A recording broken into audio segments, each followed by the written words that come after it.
శక్తిశాలి అయిన హనుమంతుడు తన రథం జెండా మీద ఉన్నాడు కాబట్టి అర్జునుడికి కపిధ్వజుడు అన్న పేరు ఉంది.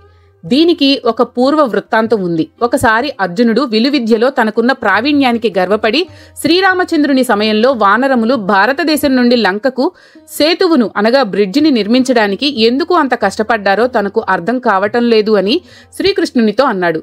తనే కనుక ఉంటే బాణములతో ఒక వారధిని చేసేవాడిని అన్నాడు. శ్రీకృష్ణుడు అది ఎలా చేసేవాడో చూపించమన్నాడు.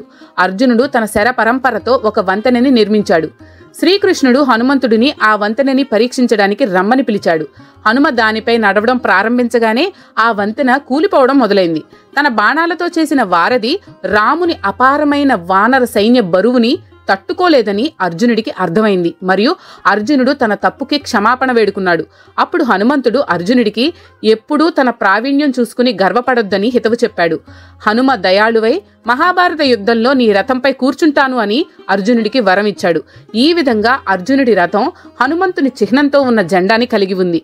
దీనితో కపిధ్వజుడు అంటే జెండాపై వానరుడు ఉన్నవాడు అన్న పేరొచ్చింది.